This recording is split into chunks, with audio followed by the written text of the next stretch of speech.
The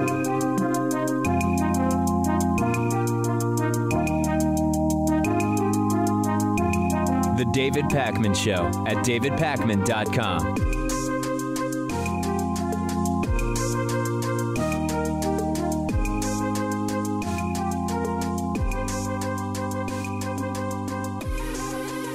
Welcome to the David Pakman Show. I am Benjamin Dixon, filling in for David Pakman once again. David is away and we'll be back on next week. I hope everyone is enjoying this time that we have together. It's been great so far. Let's jump right into the news. The unbelievable op-ed that came out from an anonymous senior official in the White House, published by the New York Times. Now, the New York Times gave a disclaimer at the beginning of the article saying that this is something that they normally would not do, but they have verified the source. They know who the individual is, and they felt that this perspective was worthwhile enough to publish underneath an anonymous source, as an anonymous source.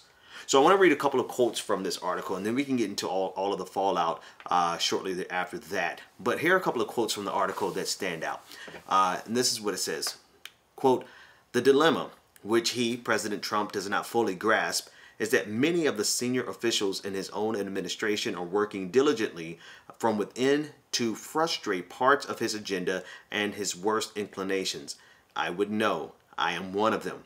To be clear, ours is not the popular quote-unquote resistance of the left. We want the administration to succeed and think that many of its policies have already made America safer and more prosperous.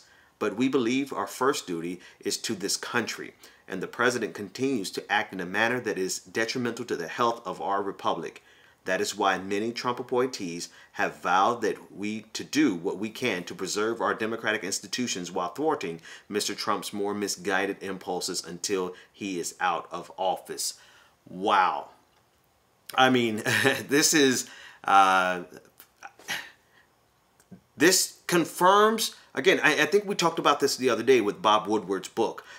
This article echoes the book and simultaneously or similarly, as I described in that review of his book, that this is not shocking.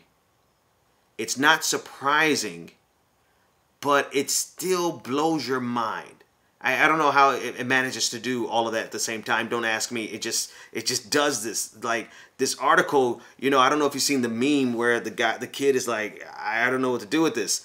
The article has that effect because it clearly demonstrates that we aren't the ones who are off. Those of us who have been warning about Donald Trump, those of us who have been saying that this guy is a madman, that he has no capacity to lead this country, simultaneously being told by the propaganda machine of Fox News and the conservatism in general that the president is up to the task and he has great accomplishments. All the while, the senior officials in the White House are having to pull stunts to keep him from destroying the world. Now, there's a lot to be said about this individual. You know, he referenced, or he or she, we don't know who they are. There's a lot of speculation, but there's a lot to be said about this individual attempting more of an administrative coup. I believe I saw Jeet here from the Washington Post use that phrase, an administrative coup, instead of directing the country towards the 25th Amendment solution, right? In a way, this person who is attempting to be brave with this anonymous op-ed is very cowardly. And that's a word that I've seen across the internet in response to this article, that it's cowardly. I don't think it's cowardly for them to hide behind by being an anonymous source. That's not what's cowardly to me necessarily. I'd have to think about it more before I can give that any believe that. I think it's cowardly that they would rather do this. They would rather sabotage Donald Trump's efforts.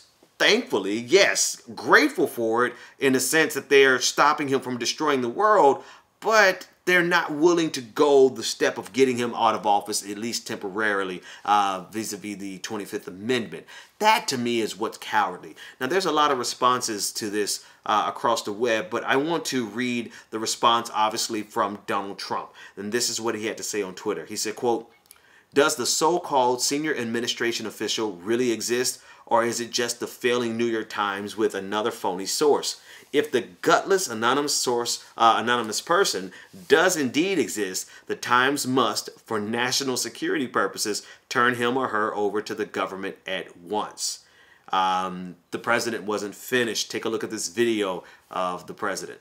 If the failing New York Times has an anonymous editorial, can you believe it? Anonymous, meaning gutless, a gutless editorial.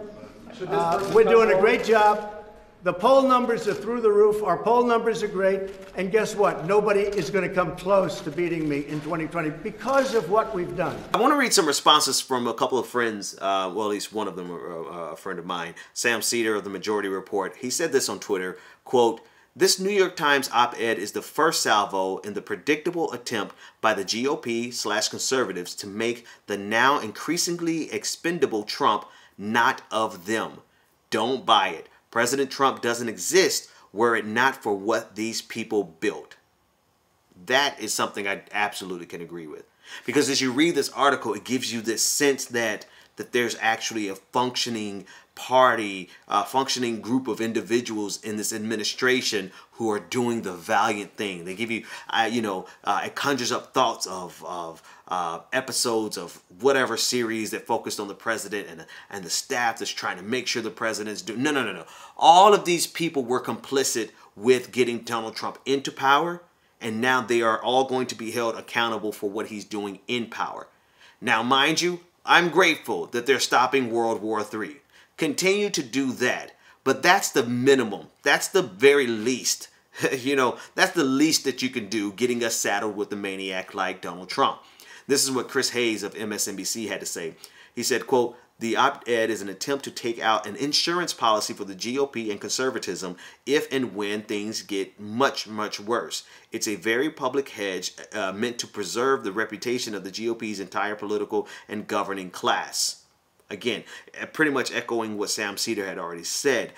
Finally, Jeet here, I guess 3 times as confirmation. He said this, quote, "This should be a reminder that the real resistance is not amongst White House officials writing anonymous op-eds or even at John McCain's funeral. The real resistance is in popular organization, protest, strikes, and electioneering aimed at changing the status quo." And I agree with those sentiments. So, this article is fascinating. If I had more time, maybe on my podcast, I would delve into the question of presidential authority and presidential power, and other times in history where we've seen an administration refuse to do what the president asks. We see something similar, but definitely not as drastic. As I mentioned yesterday with Rahm Emanuel and Timothy Geithner refusing to implement President Obama's wishes to break up the banks. We've seen this with the Cuban Missile Crisis, where it was really JFK against his administration trying to get them to do what he said to do.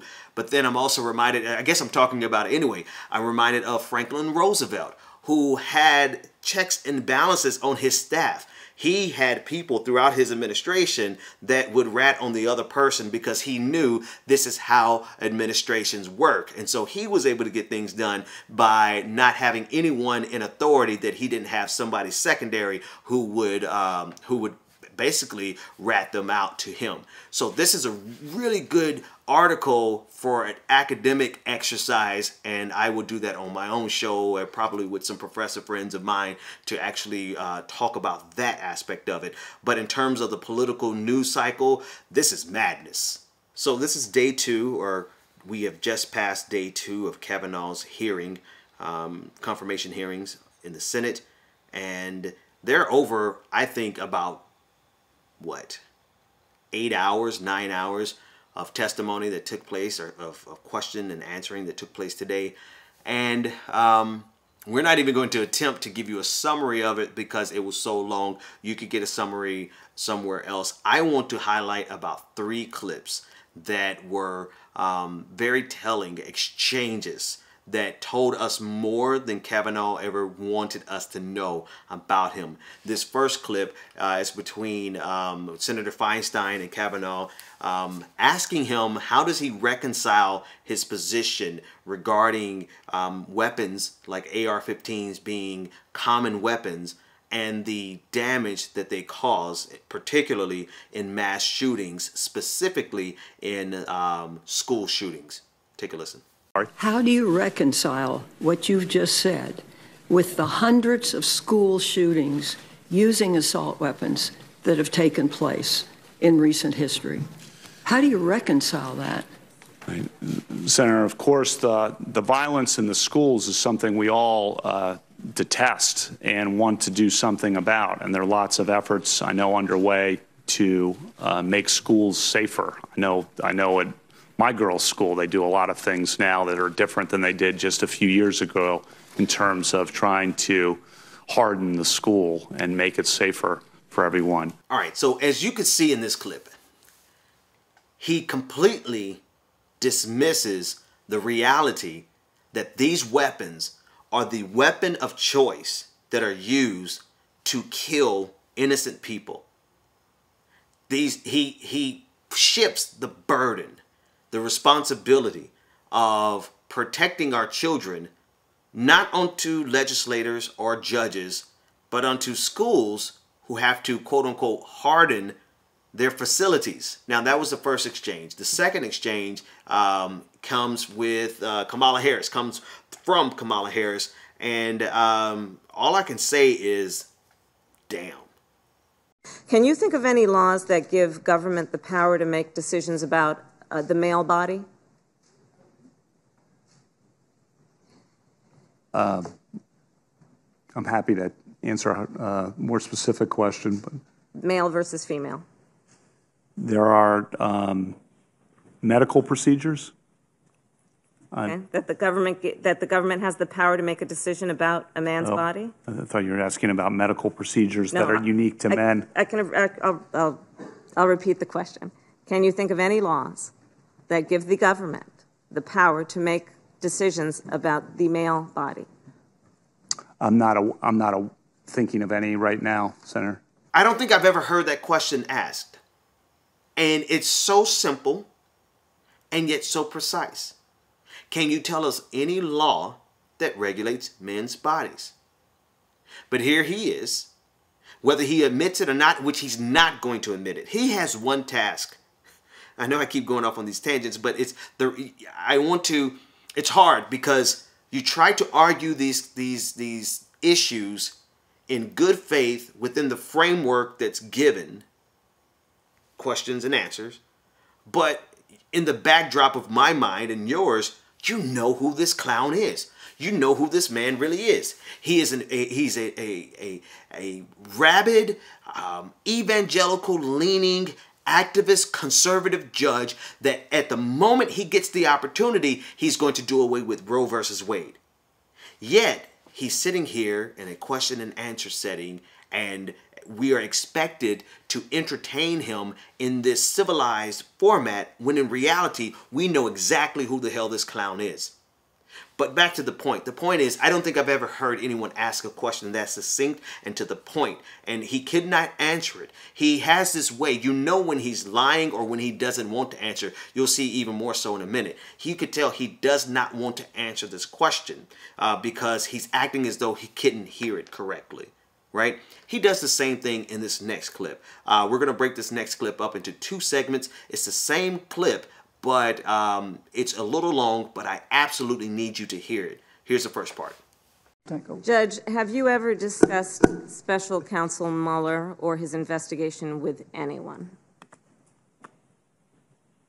Well, it's in the news every day. Have you discussed it with anyone? With other judges, I know. Have you discussed Mueller or his investigation with anyone at Kasowitz, Benson, and Torres, the law firm founded by Mark Kasowitz, President Trump's personal lawyer? Be sure about your answer, sir. Well, I'm not remembering, but if you have something you want to Are you certain you've not had a conversation with anyone at that law firm? Kasowitz, Benson. Kasowitz, Benson, and Torres, which is the law firm founded by Mark Kasowitz, who is President Trump's personal lawyer. Have you had any conversation about Robert Mueller or his investigation with anyone at that firm? Yes or no? Wow. I mean, that's all I could say. Kamala Harris, wow. I've never really been like a huge fan of prosecutors because of their role in our injustice system, but her prosecutorial skills came to bear. Just answer the question, Brett Kavanaugh, yes or no. I mean, that was amazing.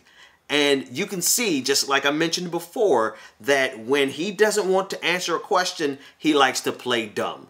When in reality, he prides himself on his ability to remember the most minute detail, the most, a statement that is inconsequential in our minds. He remembers it from every decision, from every opinion, from every court. And yet he gets to this question and he starts shifting around and stammering.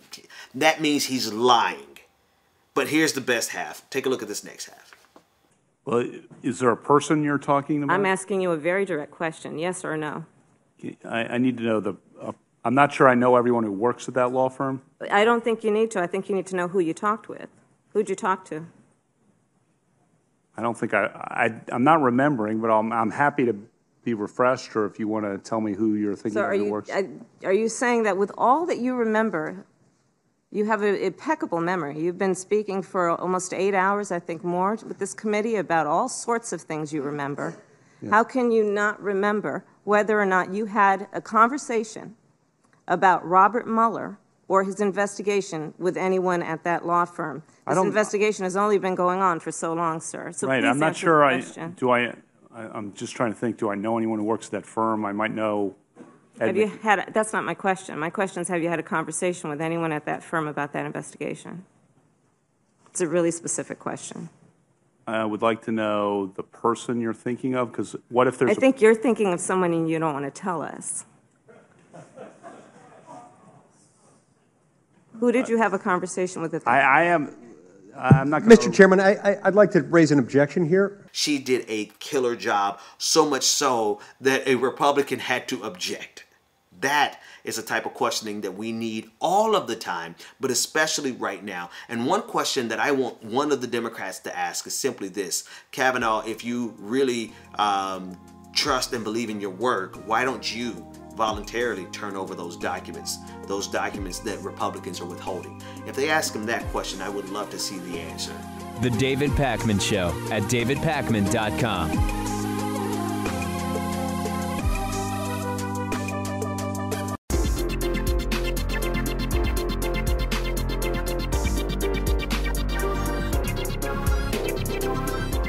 The David Pakman Show at davidpakman.com. Something strange happened on Capitol Hill today, and this is strange outside of the ordinary day-to-day strange that's happening in our country right now. It was strange and rewarding. In the testimony that Jack Dorsey from Twitter was giving before Congress, alt-right wacko, and that's all I can really describe her as, Laura Loomer, was seeking attention, and she got attention, all right, but not the type of attention that she thought she was going to get. Let's take a look at the video. Then you'll need to relieve. Donald Trump, help us. Please help us, Mr. President, before it is too late, because Jack Dorsey is trying to influence the election, to sway the election. What'd she say? I can't understand her. What? Steal the election. That is why he is censoring and shadow banning. How about it in? 12 and a half, 15, 7 and a half, $20, 2 and a half, 5, 7 and a half, 30. Hit $30 down here, 2 and a half, 5, 35, 7 and a half, 40. Hit $40, 2 and a half, 5, 45, 7 and a half, 50. Hot $50 down here, 2 and a half. Officer, will you escort this young lady out, please? Hit 2 and a half, and now 5, 55, 7 and a half, 70. Up 2.5 now, 5.75, 7.5, $80 to 5, 85.90. $100 and 10, 10, 10 and a quarter, 1 and a quarter, 1 and a half, 2, 2 and a quarter. 2.5, 3, able to bomb 300, 3 and a quarter. 3 and a quarter now, half, 3 and a half, 400. But a 4 and a quarter, 4 and a half. We're selling the cell phone there, 4 and a quarter, 4 and a half. 4 and a half, 475, 505, 5 and a quarter, 5 and a half. I yield back. Now I'm going to be honest with you. I don't know how any of those staffers sat there with a straight face as he did this. This was Representative Billy Long, a Republican from Missouri.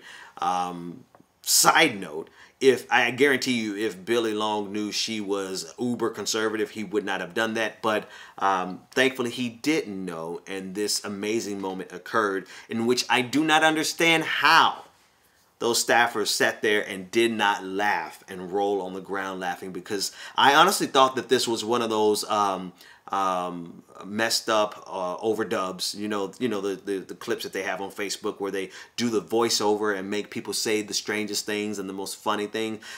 This is how hilarious it was. I honestly thought that this was a gag that somebody did.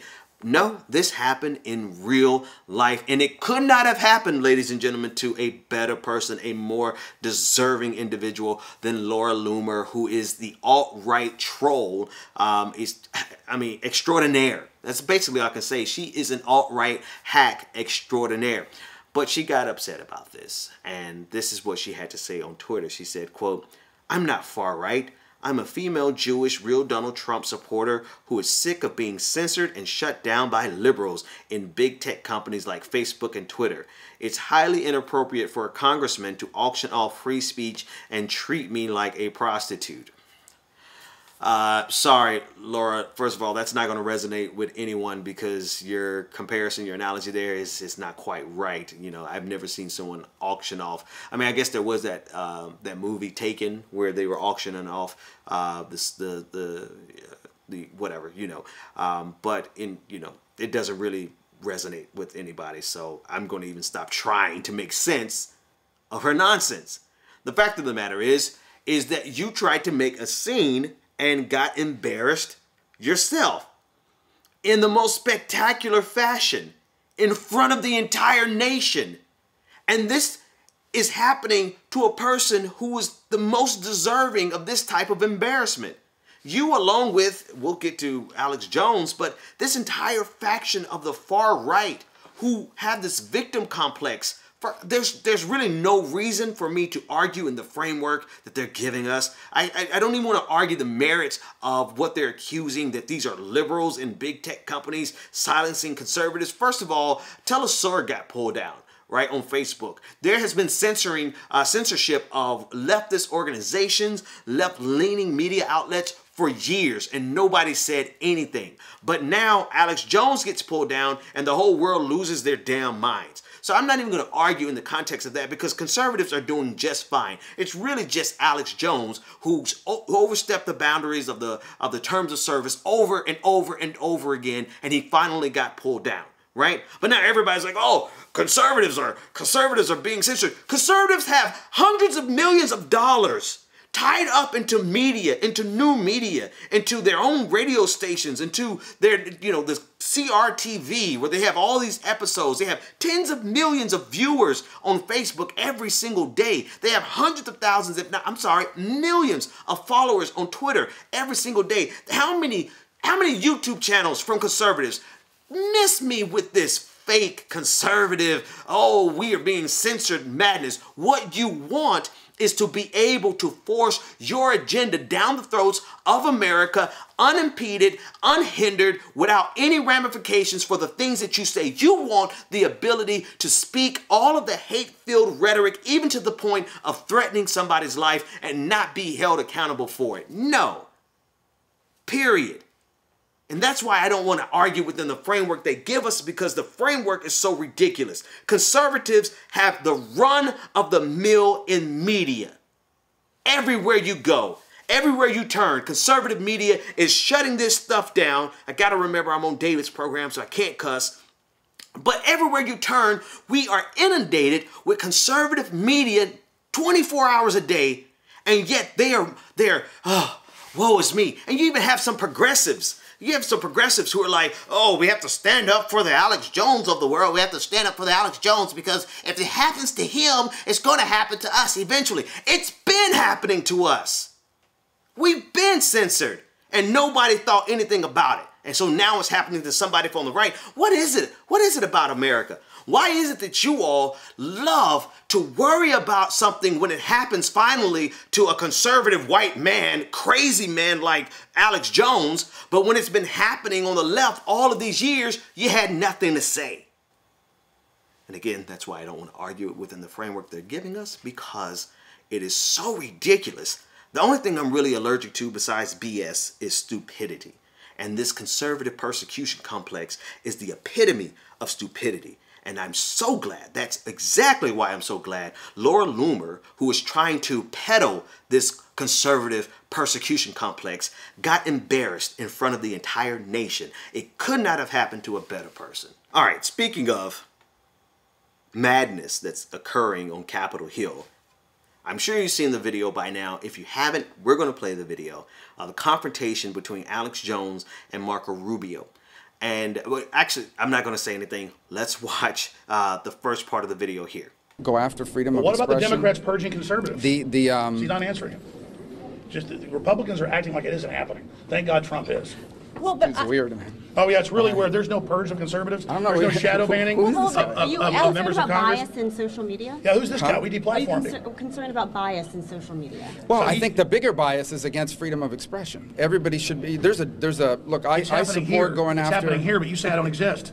Is that a heckler or a press gaggle? Look at this guy. He's saying that I don't exist, and they're deplatforming. I just don't know who you are, man. I don't read your websites. Sure, and they demonize me and these very hearings, and then he plays dumb. Here's the question. Infowars.com, do you know you what it think is. that does Google... All right, so the first part of the video, I'm sorry. I'm sorry because the first thing that comes to mind, forget about the video. The first thing that comes to mind is, this is a monster of your own creation, Marco Rubio. And now the monster of your own creation, and Marco Rubio, obviously in my last sentence, is just proxy for conservatives in general. Conservatives across the nation have benefited from the insanity. And I don't use that in an ableist sense. I use that in this guy is intentionally playing this role of madness in order to capitalize on this madness. It's ridiculous what's going on. But conservatives benefited from this for years. They were able to keep them at bay and to get their votes and get their support in media and still be able to keep them over there. And finally, Alex Jones came to Capitol Hill and confronted Marco Rubio. Now, this is not to say I don't really care in this argument in terms of who won, who didn't win. When two monsters fight, you sit back and let them destroy each other. But I will have to say, in regard to Marco Rubio, that Alex Jones did such a great job of being a pretentious prick that for a moment there, you forget how disgusting Marco Rubio is himself. Take a look at this clip. Google, does Facebook, does Twitter, do they need to be regulated do they need to be regulated? Marco Rubio the snake. Little frat boy here. All right, man. Yeah. Well, who are you? Yeah, sure. This guy? I swear to God, I don't know you better who hope you you are, can man. deplatform me. Tens of millions of views. Infowars. Bigger than Rush Limbaugh. He knows who Infowars is. But playing this joke over here. That's why the deplatforming didn't work. But here's the question. Here's a question. Wait, don't touch me again, man. I'm asking you not to touch me. Well, sure, I just patted you nicely. I know, but I don't want to be. I don't know you. Want me to get arrested? I don't know who you are. It's not just good. You're not going to get arrested, man. You're not going to get arrested. I'll take care of it myself. Oh, he'll beat me up. I didn't say that. You didn't know who I am, but he's so mad. You're not going to silence me. You're not going to silence America. But there are people. You are literally like a little gangster thug. I actually did appreciate him saying, "No, I'll handle you myself, my dude." I mean, I'm still not. I know toxic masculinity is a horrible. It is a horrible thing, and I'm not joking. It really is a disgusting thing that will cause you to be sick in your body. It's actually very toxic. But damn, that was an amazing interaction. And have you ever met someone who is worthy of? How can I say this and not get in trouble? I don't think I can say it, but I would just say Alex Jones is probably the most punchable person in the galaxy. I've never seen someone who is so childish, so disgusting, so provocative in the sense that he's seeking to provoke you. He's seeking to provoke violence out of you. I'm not particularly a fan of Jimmy Dore, but I definitely appreciated Jimmy Dore doing the lowbrow thing a couple of years ago when he spat in Alex Jones's face. I'm sorry, I know David's not going to ever bring me back because, you know, generally I have very edgy, moderate takes when I'm on his show, but Alex Jones, man, you know, that let me stop now before I never get an invitation back. The David Pakman Show at davidpakman.com.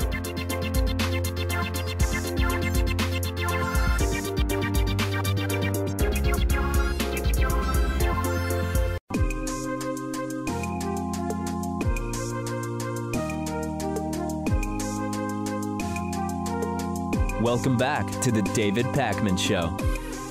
Welcome back to the David Pakman Show. I am Benjamin Dixon, host of the Benjamin Dixon Show. I'm filling in for David for the rest of the week. I hope you've enjoyed what we've done so far, because I've enjoyed presenting to you. This next story is very serious and something that Democrats and voting rights organizations and civil liberty organizations across the country need to pay attention to immediately. In North Carolina, the Trump administration is targeting 44 counties and demanding, not just demanding, they have subpoenaed the records of these counties from 2013 all the way to August of 2018. A request that is going to cripple the administration process of early voting coming up to the midterms. A request that is being issued by the Department of Justice and ICE, which is going to have a chilling effect on voters, legitimate voters who might happen to be immigrants. This is a very intentional effort by the administration, by the Trump administration, to stifle voter turnout. Absolutely no other way to interpret this. But I want to read you a couple of quotes from the article that was published and the story was broken by Mother Jones. And this is what they said. First, quote, "State election officials say the move will overwhelm their resources and prevent them from preparing for early and absentee voting for the November midterms." And that's the entire point.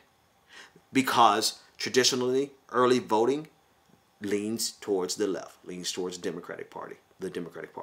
And the request itself is targeting people who have questions about their ability to freely participate in this system. You're not going to find people like that on the conservative side of the aisle. They are the most entitled people in this country. But you're going to have minorities who are second-guessing whether or not they want to really mess with this system. And that's exactly what this is designed to do, to depress the turnout. This is another quote from Mother Jones's reporting. It said, quote, "One subpoena sent to 44 county election boards last week asked for any and all poll books, e-poll books, voting records, and or voter authorization documents and executed official ballots, including absentee ballots from August 2013 to 2018. It went on to say another subpoena asked the State Board of Elections for all voter registration applications along with documents including absentee ballots and early voting forms for every county in the state over the past 8 years. You would think that conservatives would jump on this and say this is an intrusion, right, into states' rights, into their ability to carry out elections, which is their localized and state right to do. But again, that's being naive and arguing within the facts, because we have to understand who we're dealing with. We're dealing with people who absolutely, without question, will break every rule, will break every law, would deny every truth, would rewrite history in order to get one political win. So to me, it seems like a futile effort to argue in the framework of reasonable times, because we're not dealing with reasonable times and we're not dealing with reasonable people. In reasonable times, conservatives will look at this and say this is a power grab from the federal government. intruding on the state rights to carry out their elections. But we're not dealing with that. We're dealing with exactly what I just described. I want to read another quote from Mother Jones.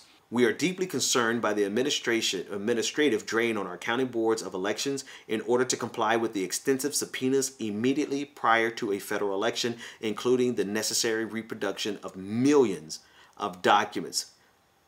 I read one estimate that it could be upwards of 15 million documents that they have to turn over based on this subpoena that comes from the Department of Justice and Immigration Customs Enforcement.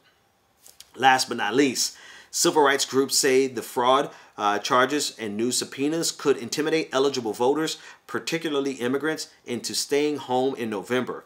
They compared the request for the voting rights records to a June 2017 request by Trump's now defunct Election Integrity Commission for sensitive voter data from all 50 states. They couldn't get it done that way. So now they're doing it this way.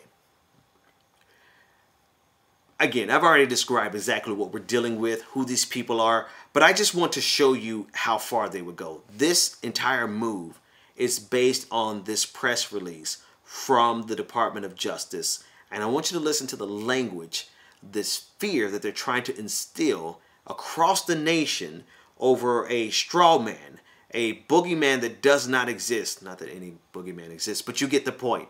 They're trying to make a problem that doesn't exist so that they can offer a solution that benefits them politically. This next story is, again, file this in the same category of almost every story we've covered today. It's not surprising, but my God. Donald Trump is suggesting that protests should be illegal based on an interview that he did with the extremely far-right and questionably racist Daily Caller. This is what the president had to say as reported by the Washington Post. I don't know why they don't take care of a situation like that, referring to protesters in the Kavanaugh hearings. Trump said, I think it's embarrassing for the country to allow protesters. You don't even know what side the protesters are on.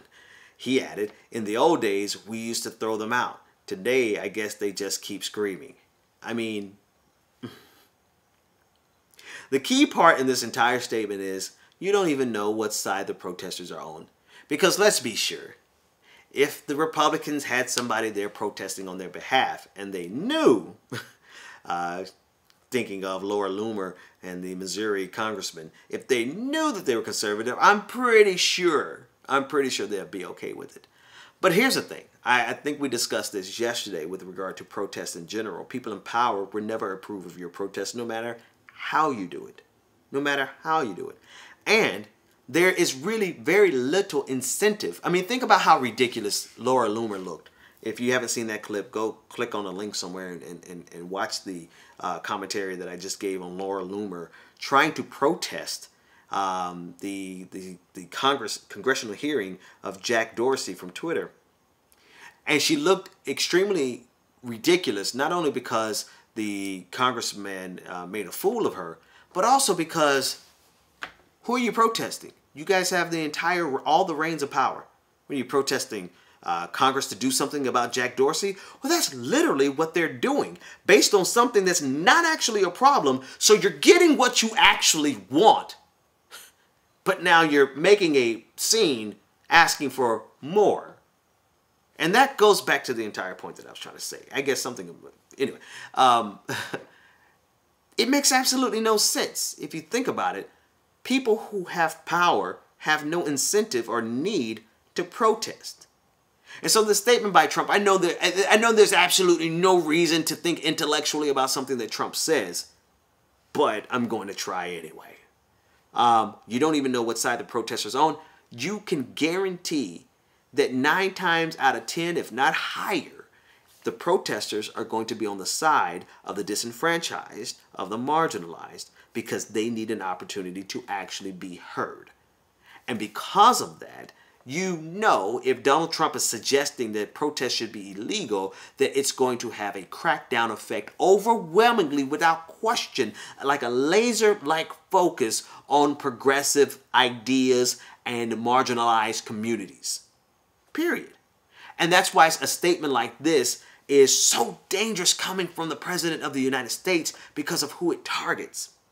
And if I could just flip the script just a little bit here, this is what's so frustrating about free speech absolutists on the left, because I haven't really heard much from them about this. This statement from the President of the United States is a real threat to freedom of speech, because he is speaking it with the full force and the authority of the federal government.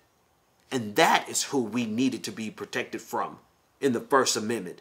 It was written to protect us from the government, not from corporations. Whether you like the fact that we have to abide by the terms of service for big corporate overlords or not, that's besides the point. The point is, who we had to be protected from was the federal government and our local and state governments.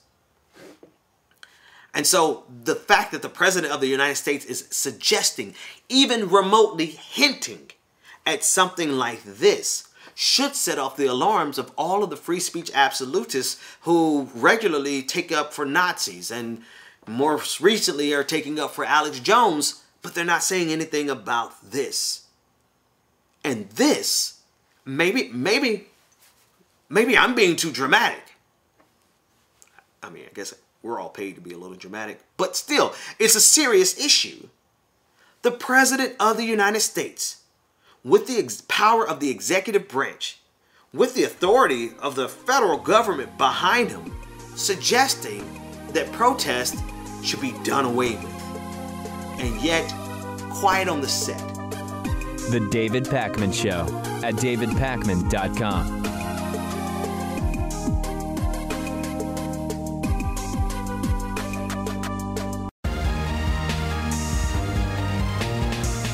The David Pakman Show at davidpakman.com.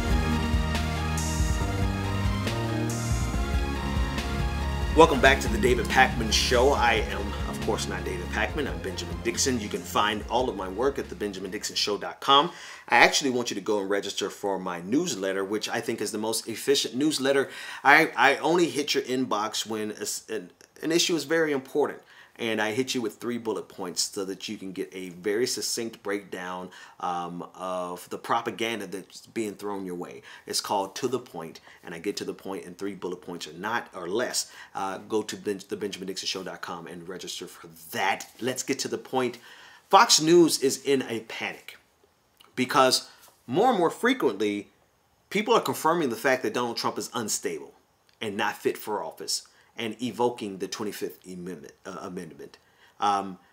Last night they put on this clip of a woman who said, a woman who happens to work for President Trump, but that's in the fine print in the lower third at the bottom of the video. But listen to her as she said she has scientific evidence that President Trump is the most stable president in history. Yeah, Trump derangement syndrome. I mean, Sean, that's what most people have called it to this point. But my book actually uses science and real data and true psychological theory to explain why it is quite possible that this president is the most sound-minded person to ever occupy the White House. Oh, you are just, you literally liberals' heads are going to explode at what you just said. Right now. Oh. And that's the fun part of the madness, is just watching them go crazy over the fact that he's really pretty unfazed by them. And now, normally, I would relegate this to the trash heap of low-hanging fruit. But I think that this is significant in its own way. Yeah, it's significant because it is a consistent game that's being played by conservative media. They take something that is obvious, something that everyone can see clearly, and they will, without hesitation, put up someone, give them a label as an expert, claim that they're using data, claim that they're only representing the facts and the facts don't care about your feelings, kind of thing. And they will throw the most ridiculous notions out across the airwaves, repeat it in the blogosphere, repeat it on social media, and all of a sudden you've taken something that is as ridiculous as, I have the most scientific data that Donald Trump is the most sound president that we've had, and you just have it solidified, not in the minds of anyone else except for their conservative bubble. That's what this is about. This isn't really about trying to make the case that Donald Trump is sound. This is about solidifying their hermetically sealed echo chamber so that nobody in that echo chamber could ever come up for air to think an intelligent thought on their own because they have been systematically dumbed down by conservative media. That's really what this video, that's the only thing that's relevant about this video, is that it just shows you the extent to which they are willing to go. And actually, I can rephrase this. There is no limit to what they're willing to do to preserve their grip on power. And they cannot preserve their grip on power unless they absolutely wipe out any doubt in the minds of their sycophants, of their supporters, that base 36% that will never leave nor forsake, if I could use religious rhetoric, but they would never leave or forsake Donald Trump. That's because they are given and they are fed a relentless supply of right-wing propaganda, so much so that they can be convinced that the sky is green and that the grass is blue. That is how effective this propaganda is. And Fox News is just one of the many outlets that carry out these orders on a regular basis. And it spills over to all of these pseudo-intellectual voices of the intellectual dark web. Their job is to do the same. It is to intellectualize either outright stupidity or to intellectualize bigotry. But it's all in efforts of creating this hermetically sealed echo chamber that self-reinforces their own lies and then gives them cover for their bigotry by making it seem, or not even making it seem, but by actually saying, hey, look at all of these people.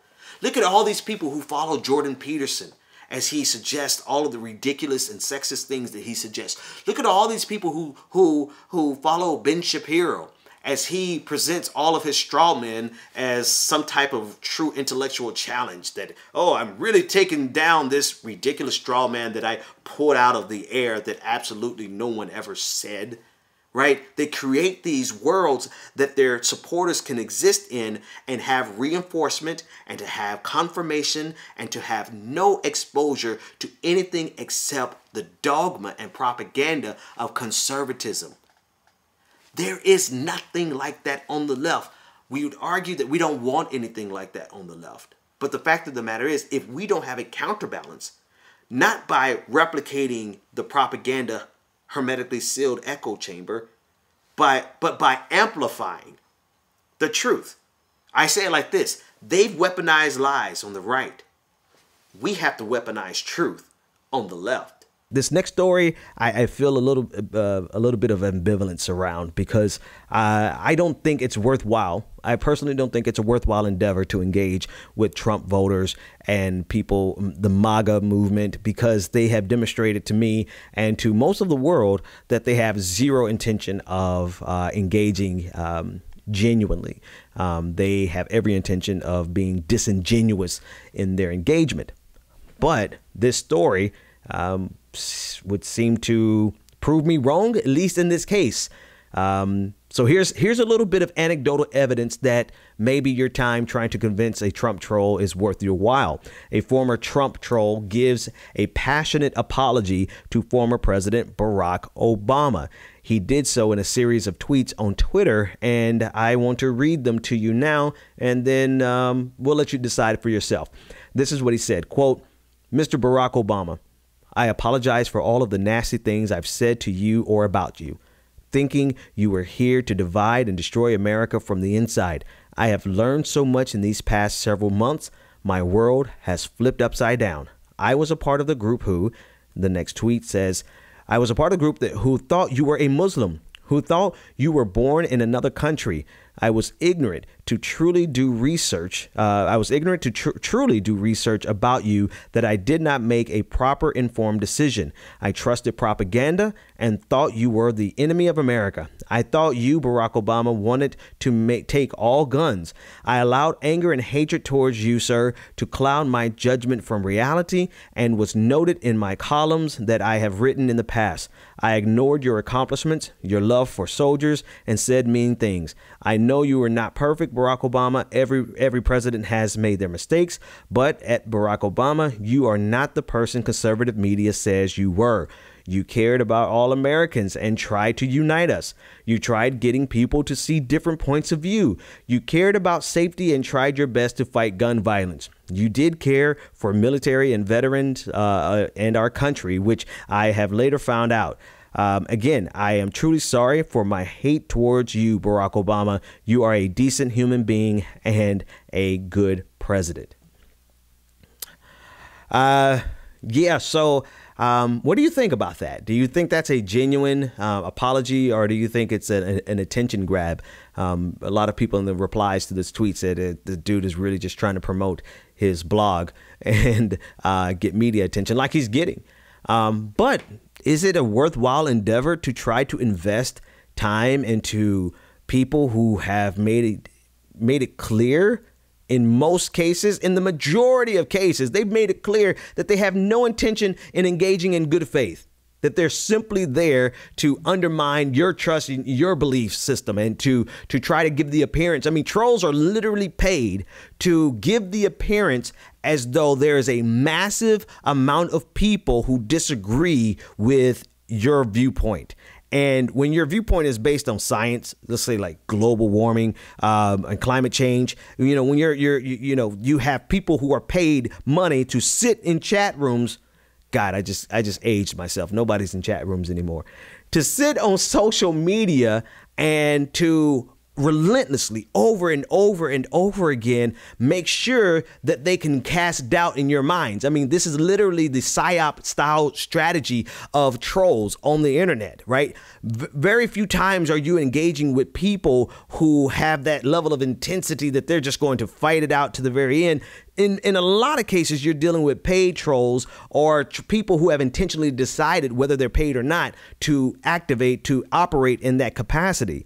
And so it's hard to take this example and believe that it's really even worthwhile spending time investing trying to convince these people when they have demonstrated that they have every intention of ignoring reality, rewriting history, and just essentially trolling. Now, I want to give a little bit more context for this guy. I don't even know if I mentioned his name. What's his name? David Weissman. He wrote an article. So we'll plug the article because I think it's important to share how this transformation happened. And this is what he said in his article. He said, quote, "Then came the moment that changed my life in politics and social media. I accused Sarah Silverman, the actress, and liberals as a whole, since conservative pundits and media do this, of caring more about illegals than American veterans. To my surprise, Sarah Silverman replied, and the resulting dialogue was respectful. Months went by and we interacted more on Twitter on issues like gun reform, DACA, and abortion. Not only did I learn from her, but I learned from her followers who showed me why they fight for these fights. I discovered sources with journalistic integrity which debunked the lies and generalizations that conservative media often report. I slowly began reevaluating my principles." Pause. All of that sounds good, Dave. What's your name? David Weissman. All of that sounds good, but it took you getting a response from a Hollywood star, which means you were so shocked, like, oh my gosh, Sarah Silverman is talking to me.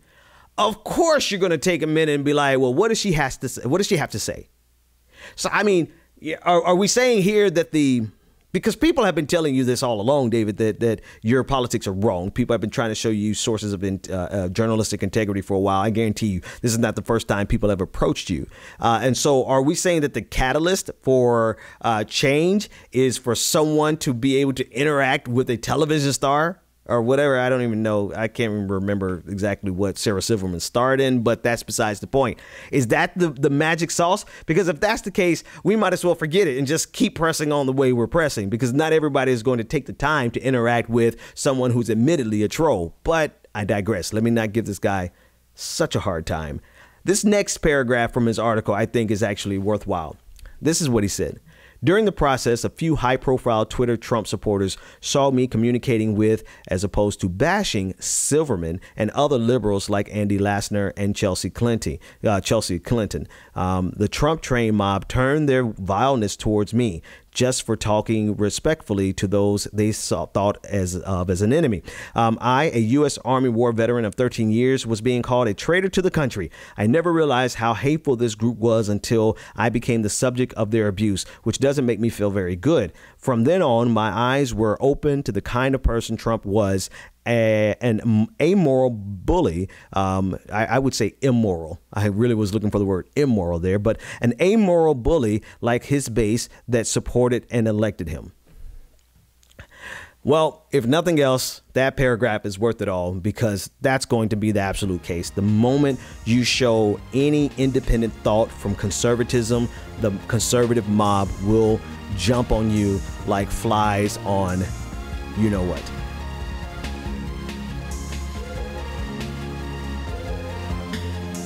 The David Pakman Show at davidpakman.com.